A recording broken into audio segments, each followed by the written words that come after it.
मेरा नाम आरुषि है। ये कहानी मेरी बेटी आदित्य और उसकी जिंदगी पर है। मैं बिजनौर के एक छोटे से कस्बे की रहने वाली हूँ।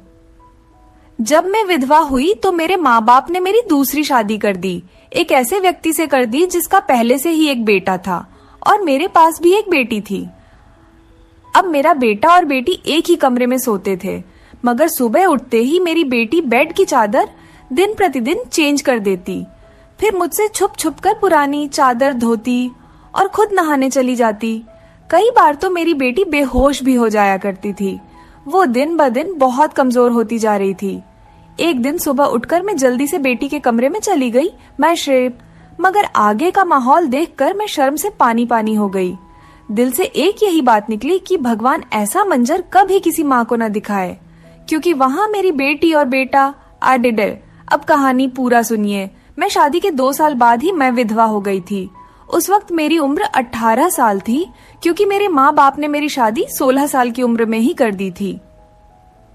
मैं अपने माँ बाप की इकलौती बेटी थी, मगर मुझे ऐसा लगता था मैं उन पर एक बहुत बड़ा बोझ हूँ, मानो जैसे कि मैं उनकी बेटी ही नहीं थी। मेरे पैदा होने के बाद ही मेरी माँ कोई खुशी नहीं देख पाई थी और मेरे पिता, उनको तो बेटे की बहुत चाहत थी, इसलिए वो मुझे नापसंद करते थे और हमेशा ही मुझसे अलग रहते थे। मुझे दिल से प्यार नहीं करते थे, वो मुझे अपना मानते भी नहीं थे और मुझ पर बहुत गुस्सा करते थे। कुछ खानदानी शक्तियों की वजह से मेरे पिता दूसरी शादी भी नहीं कर सके। बस इसी कारण वो मुझसे बहुत नफरत करते थे। हर वक्त मुझसे सख्ती से ही बात करते थे और इसी वजह से उन्होंने मेरी शादी भी जल्दी ही करवा दी थी। मेरा पति सरकारी स्कूल में एक शिक्षक था। हमारी एक 3 साल की बेटी भी थी, मगर एक दिन विद्यालय से आते हुए रास्ते में उनका एक्सीडेंट हो गया और मौके पर ही उनकी मृत्यु हो गई। वो भी मेरा साथ छोड़ गए। वो दिन मेरे लिए किसी कयामत से कम नहीं था। मुझ पर तो परेशानियों के पहाड़ ही टूट पड़े थे। कुछ दिन गुजारने के बाद मेरे सास ससुर ने भी मुझे मेरे माँ बाप के घर भेज दिया। शायद उन पर भी मैं बोझ ही थी। वो भी मुझे अच्छा नहीं समझते थे। उनके ख्याल से मैं मनहूस औरत थी। मैंने ही जैसे उनके बेटे को मार दिया हो। फिर मैं चुपचाप अपने माँ बाप के साथ उनके घर आ गई। मेरे माँ बाप ही मुझे बोझ ही समझते थे। मैं अपनी बेटी को सीने से लगाकर अकेले अकेले बहुत रोती थी। फिर कुछ दिन बाद मेरे माँ बाप ने मेरी दूसरी शादी कर दी, एक ऐसे व्यक्ति से जिसका पहले से ही एक बेटा था और मेरे पास भी एक बेटी थी। हम दोनों एक जैसे थे, इसलिए हमारी शादी हो गई, वरना मेरे तो अच्छे रिश्ते भी नहीं आते थे। उसका बेटा मेरी बेटी से 1 साल छोटा था। उसके बेटे का नाम अभिषेक था और मेरी बेटी का नाम अदिति था। हम लोग साथ ही रहने लगे और वक्त इसी तरह गुजरने लगा। देखते ही देखते अदिति 16 साल की हो गई और अभिषेक 15 साल का हो गया। जब अभिषेक के पिता का देहांत हो गया, वो भी इस दुनिया से चले गए। मतलब मेरे दूसरे पति भी हमेशा हमेशा के लिए हमें छोड़कर चले गए। उनकी हमेशा ही तबीयत खराब रहती थी। उन्हें तरह तरह की बीमारियों ने घेर रखा था, लेकिन उनकी बीमारियों के साथ जैसे तैसे गुजर बसर हो रहा था। उनके जाने के बाद मानो जैसे घर की रौनक ही उड़ गई हो। हमारा अपना मकान था, इसलिए किराए की चिंता नहीं होती थी और मेरे घर में ही एक किराना की छोटी सी दुकान थी। एक दिन जब हम सब लोग सो रहे थे, फिर अचानक ही बहुत जोर से आवाज आई। मेरा तो दिल बैठ गया। मैं बहुत घबरा गई थी और डर भी गई थी। मैंने देखा कि आवाज तो अभिषेक के कमरे से आई है। मैं उसके कमरे की तरफ दौड़ी तो मैं देखते ही हैरान रह गई। कमरे की छत गिर गई थी। यह देखकर मैं घबरा गई। मुझे डर था कि कहीं अभिषेक तो इस छत के नीचे नहीं दब गया। जब मैं करीब गई और मैंने जाकर देखा तो अभिषेक वहां नहीं था। वो बाथरूम जाने के लिए उठा होगा, इसी वजह से उसकी जान बच गई, क्योंकि उसके कमरे की छत गिर गई थी। मैंने ईश्वर से धन्यवाद किया कि यह तो अच्छा हुआ कि अभिषेक को कोई चोट नहीं आई। अगर उसको कुछ हो जाता तो मैं उसके स्वर्गवासी पिता को क्या मुंह दिखाती। लेकिन अब हमारे पास इतने पैसे नहीं थे कि हम उस छत को दोबारा डलवा सकते। कमरे का तो कबाड़ा ही बन गया था। सारी छत गिर चुकी थी और हमने उसको उसके हाल पर ही छोड़ दिया। उसके बाद मैंने अपने लिए अपना बिस्तर रसोई में ही डाल दिया और कमरे में दोनों बच्चों को सोने के लिए कहा, क्योंकि बाहर तो बहुत ज्यादा सर्दी थी और बाहर कोई सो भी नहीं सकता था और कमरे में एक बेड और एक चारपाई ही थी। 2 लोग भी बहुत मुश्किल से सो पाते थे। अब वो दोनों एक ही कमरे में सोते थे, मजबूरी थी, क्या कर सकते हैं। एक कमरे में तो दुकान थी और मेरे पति ने घर में 3 ही तो कमरे बनवाए थे। यूं तो हम 3 लोगों के हिसाब से कमरे ठीक थे, लेकिन एक कमरा दुकान के लिए भी तो जरूरी था। अब मजबूरी थी, क्या कर सकते थे, गुजारा तो करना ही था। एक दिन मेरा बेटा बेटी के कमरे में सोया तो सुबह सुबह कुछ ऐसा हुआ कि मैं चकित रह गई। अभिषेक तो सवेरे उठकर नाश्ता करने भी बैठ गया था, जबकि अदिति अभी तक सो रही थी। वो तो इतनी देर तक नहीं सोती थी, लेकिन आज वो इतनी देर तक क्यों सो रही थी। उसकी आदत थी कि वो सुबह जल्दी उठ जाया करती थी। मैंने उसको आवाज भी दी तो वो उठ नहीं रही थी। थोड़ी देर के बाद मैंने उसके कमरे में जाकर उसको देखा तो पता चला कि वो बेहोश हो चुकी थी। मैं बुरी तरह से घबरा गई थी कि उसको क्या हो गया। मैंने फौरन ही अभिषेक को बोला कि पास के ही डॉक्टर को घर बुला लाओ। डॉक्टर घर पर आया तो डॉक्टर ने कहा कि यह बेहोश हो गई है, लड़की काफी कमजोर है, खून की भी कमी है, कोई भारी काम इससे मत करवाना, बस आराम ही करवाना, फल अच्छा खाना वगैरह खिलाइए, ठीक हो जाएगी। जब अदिति को होश आया तो मैं उसके पास गई और मैंने उससे पूछा कि तुम्हें क्या हो गया था। तो वो कहने लगी कि बस ऐसे ही बैठे बैठे मुझे चक्कर आने लगे थे और मैं बेहोश हो गई थी। मैंने अपनी बेटी को कहा कि तुम आराम करो, मैं तुम्हारे लिए नाश्ता बनाकर लाती हूँ। जब मैं नाश्ता लेकर आई और मैंने आकर देखा, वो अपने कमरे में नहीं थी और कमरे के बिस्तर पर चादर भी नहीं थी। मैंने बाहर जाकर उसको देखा तो वो उसी चादर को बैठकर धो रही थी। मैंने उससे पूछा, तुम ये चादर क्यों धो रही हो? तुम्हारी तो तबीयत ठीक नहीं है, डॉक्टर ने तुम्हें आराम करने के लिए कहा है। मैं उस पर बहुत चिल्लाई और कहा कि यहाँ से उठो, अपने कमरे में जाओ और नाश्ता करो, कुछ खाओ पियो, तभी तो ठीक हो जाओगी। उसने कहा, नहीं नहीं, मुझे ये चादर जरूर धोनी है, बिस्तर पर बिछाने के लिए। हमारे घर में एक ही तो चादर है। मैंने कहा कि अचानक से ये चादर धोने का भूत तुम्हारे सर पर क्यों सवार हो गया है? इतनी तो चादर गंदी नहीं थी जो तुम उसको धोने के लिए बैठ गई। छोड़ दो इसे, मैं खुद इस चादर को धो दूंगी, उठो। यहाँ से उसने मेरी बात नहीं मानी और चादर को छत पर सुखाने के लिए चली गई। उसके बाद ही उसने नाश्ता किया। फिर थोड़ी देर के लिए वो सो गई और अभिषेक भी काम पर जा चुका था। उसको सिर्फ मैंने हाई स्कूल तक ही पढ़ाई करवाई थी और वो एक कपड़े की दुकान पर काम करता था। वह बहुत ही मेहनती था। घर वाली दुकान तो मैं खुद ही चला लिया करती थी। वैसे भी उस दुकान में ज्यादातर बच्चे ही आते थे। दिन इसी तरह से गुजर गया। उस दिन अभिषेक ने मुझसे कहा, आज मैं खाना खाकर आया हूँ। वो देर से आया था और अदिति भी पहले से ही कमरे में सो चुकी थी। वो भी जाकर कमरे में सो गया। मैंने भी रसोई में अपनी चारपाई डाल रखी थी। जगह बदलने की वजह से मुझे नींद नहीं आ रही थी। मैं अपने पति को याद ही कर रही थी। दूसरा पति मेरा बहुत अच्छा था, मेरा बहुत ख्याल रखता था। उसने कभी भी मुझे पहली शादी का ताना नहीं दिया था और मेरी बेटी को वो हमेशा अपनी ही बेटी समझता था। और मैंने भी अभिषेक को कभी नहीं बताया था कि वो मेरा सौतेला बेटा है। उसने भी मुझसे अपने हिस्से का प्यार ले लिया था। वो मुझे सगी माँ से भी ज्यादा प्यार करता था और मेरा कहना भी मानता था। वो उस घर में अकेला ही मर्द था। वो हमारा इकलौता ही सहारा था, वरना हम 2 औरतें कहाँ जाती। काम भी अच्छे तरीके से कर रहा था। मैंने उसे कहा भी था कि वो आगे की पढ़ाई प्राइवेट पढ़ ले, क्योंकि अगर उसके पास कोई अच्छी डिग्री होगी तो नौकरी भी अच्छी मिल जाएगी। वो मेरी बात मान लेता था। सुबह सुबह फिर से कुछ ऐसा हुआ कि मैं हैरान रह गई। अदिति फिर से बेहोश हो चुकी थी और इस बार तो उसकी शक्ल देखकर लग रहा था जैसे उसके जिस्म का सारा खून ही खींच लिया गया हो। वो बिल्कुल पीली पड़ गई थी। फिर मैंने डॉक्टर को बुलवाया। डॉक्टर ने वही बात कही कि मैंने आराम करने को कहा था। इसको खाने में क्या खिलाया था आपने? मैंने उनको सारी बात बताई। मैंने कहा कि वही दाल सब्जी खिलाई थी और फल भी खिलाए थे। पूरा दिन कोई काम भी नहीं करवाया था।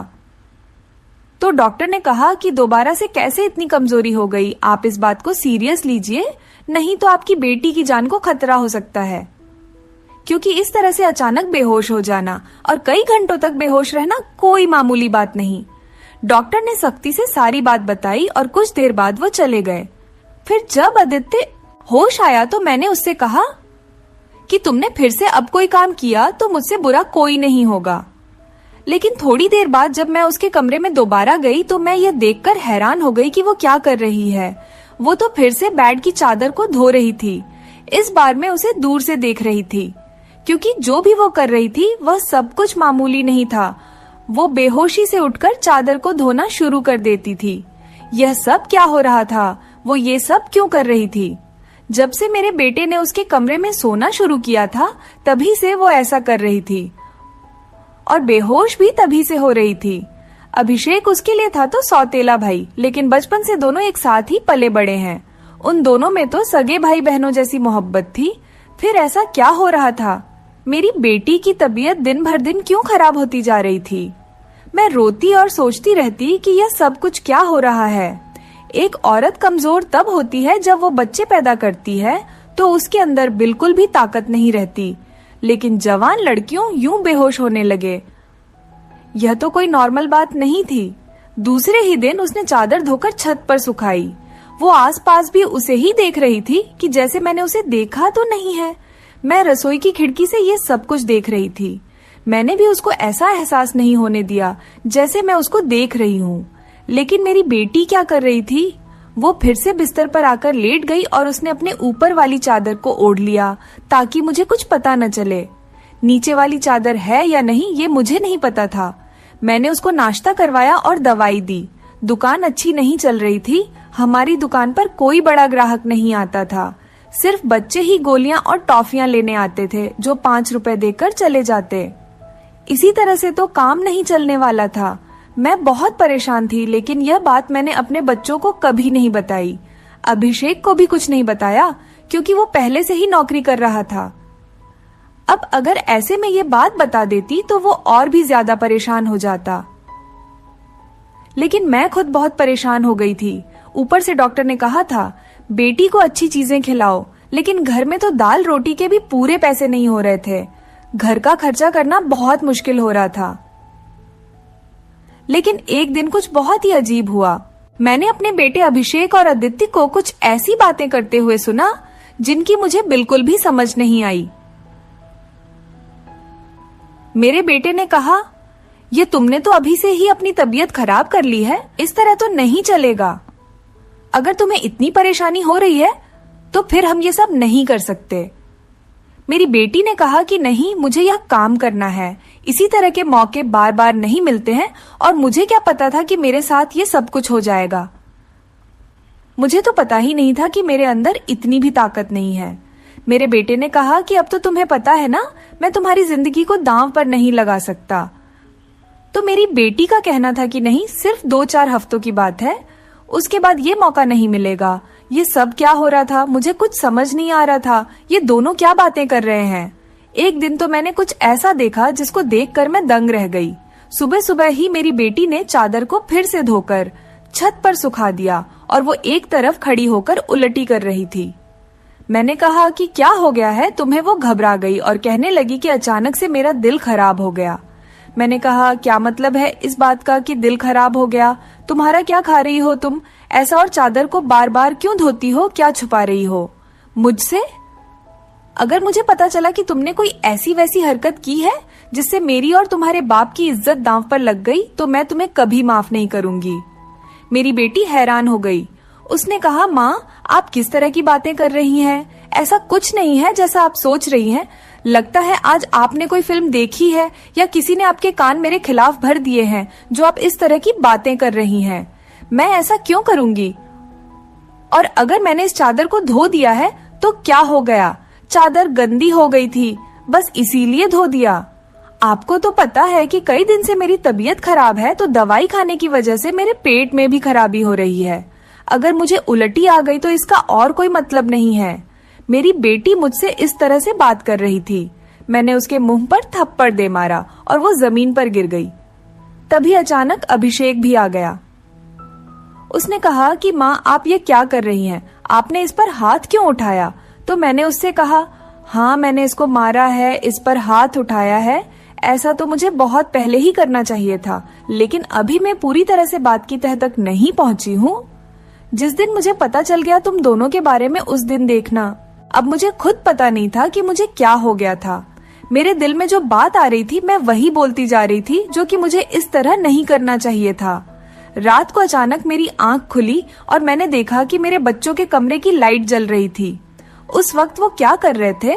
उनको तो इस समय सो जाना चाहिए था और मुझसे तो शाम को कह रहे थे कि आज हम जल्दी सो जाएंगे। मैं जब कमरे के करीब गई तो वो न सिर्फ जाग रहे थे बल्कि बातें भी कर रहे थे। किसी बात पर बहुत ज्यादा खुश हो रहे थे। मेरा बेटा कह रहा था कि तुम बहुत खुशकिस्मत हो। तो बेटी कहने लगी कि हाँ, खुशकिस्मत तो मैं हूँ, लेकिन अभी कल फिर से जब मेरी तबीयत खराब होगी तो माँ मुझे देखकर बहुत परेशान हो जाएंगी।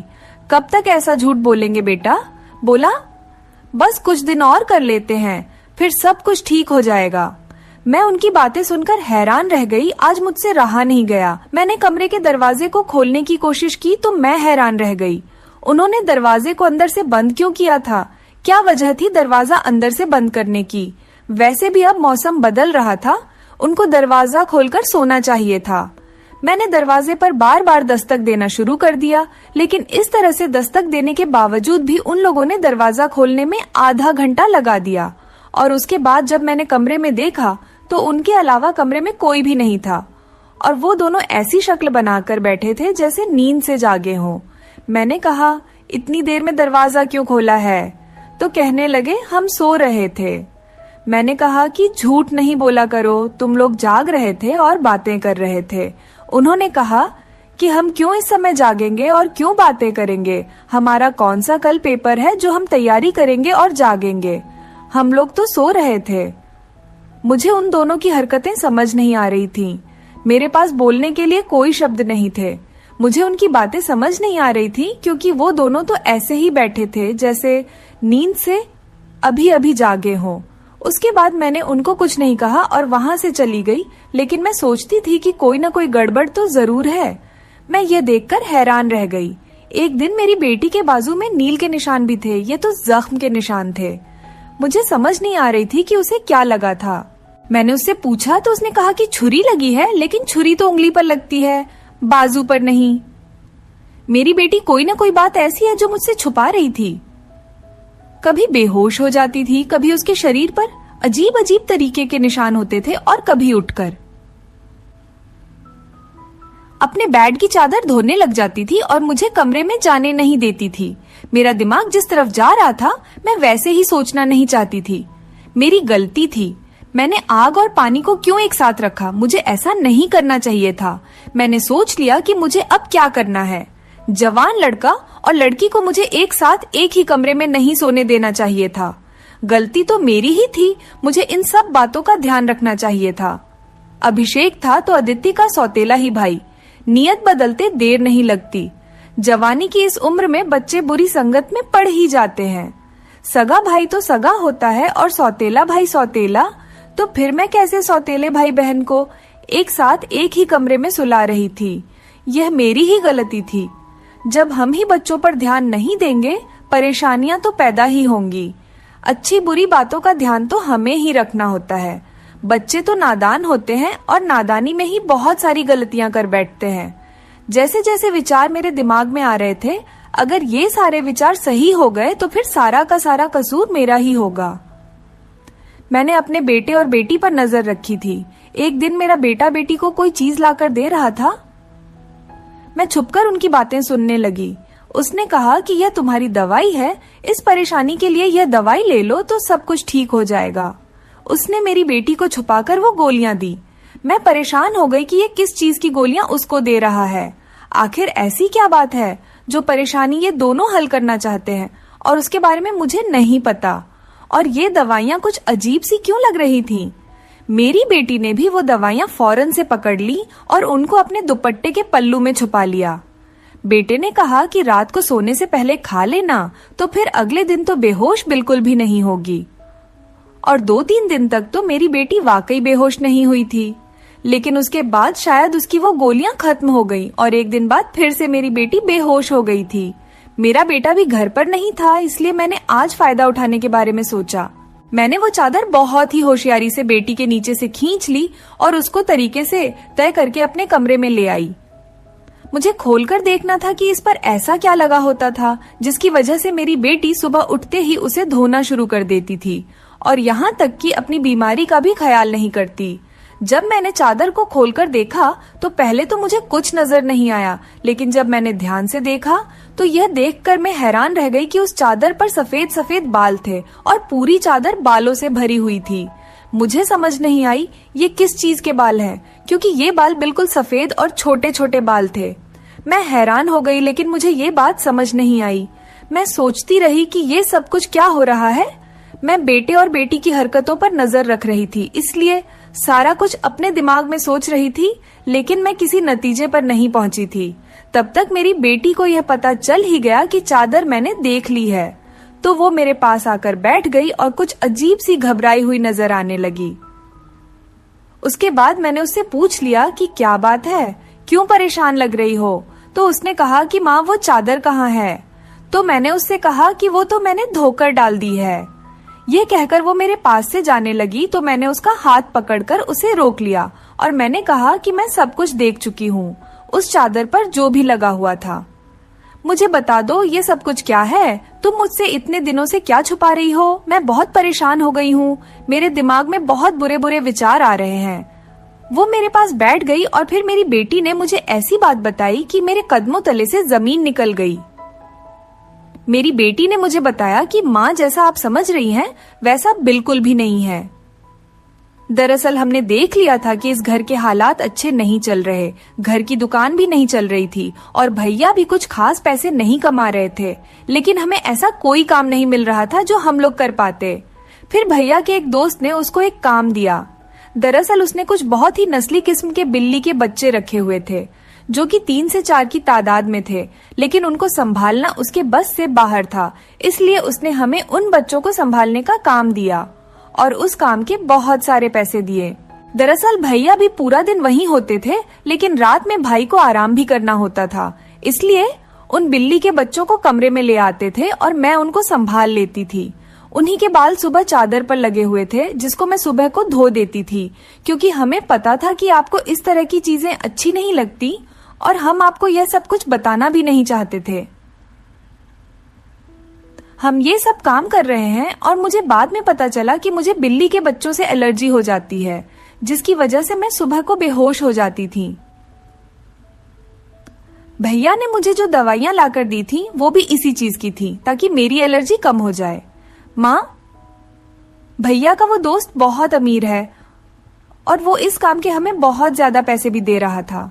वो हमें एक दिन के 1000 रुपए दे रहा था और आज उन बच्चों का हमारे घर में आखिरी दिन था, क्योंकि अब वो उन्हें लेकर दूसरे शहर चला गया है और हमने इतने पैसे कमा लिए हैं कि हम उस कमरे की छत भी डलवा सकते हैं और घर का कुछ राशन भी ला सकते हैं। हमें पता है कि आपको पालतू जानवर पसंद नहीं है, इसलिए हमने आपको ये बात नहीं बताई थी, लेकिन आपने तो न जाने हमारे बारे में क्या क्या सोच लिया। हम पर इतना शक किया। आपने हमारे बारे में जो बातें की वो हमारे दिल में तीर की तरह जाकर लगती थी। मैं जानती हूँ कि वो मेरा सौतेला भाई है, लेकिन वो मेरे सगे भाइयों से भी बढ़कर है। उसने हर बार सिर्फ हमारे बारे में ही सोचा है, जबकि देखा जाए तो हम उसके क्या लगते हैं। उसका पिता तो इस दुनिया से जा चुका है और उसके अपने रिश्तेदार भी तो हैं, जो कि हमसे बहुत ज्यादा अमीर हैं। वो उनके साथ जाकर भी तो रह सकता है, लेकिन वो फिर भी हमारे साथ रहता है, क्योंकि वो हमें कभी अकेला नहीं छोड़ना चाहता। उसने हमेशा मुझे अपनी सगी बहन ही माना है। उसने कभी मुझसे कोई गलत बात नहीं की और वो हमारा साथ भी देता है, हमारे लिए बहुत कुछ करता है। पूरा दिन वो काम करता था, रात को मैं उसकी मदद करती थी। वो कहता था कि वो रात में भी ये सब कुछ कर लेगा। दिन भर तो वो बेचारा मेहनत करता था, इसलिए मैंने उससे कहा कि रात को तुम आराम किया करो, बच्चों को मैं देख लूंगी, इसलिए मैं उसकी मदद कर रही थी। मुझे यह सुनकर बहुत ही ज्यादा अफसोस हुआ और मुझे खुद पर बहुत गुस्सा भी आ रहा था।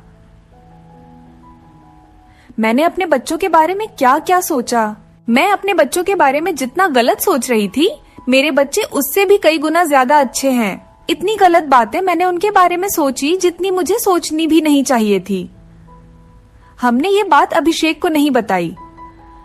अदिति ने भी उसको कुछ नहीं बताया कि मुझे सारी बात का पता चल गया, क्योंकि अब ये काम वैसे भी खत्म हो गया था और मैं उसकी नजरों में और ज्यादा गिरना नहीं चाहती थी। कुछ दिन बाद अभिषेक ने उस कमरे की छत डलवा दी और अब हमारे घर का कमरा भी ठीक हो गया था। धीरे धीरे हमने बहुत मेहनत की।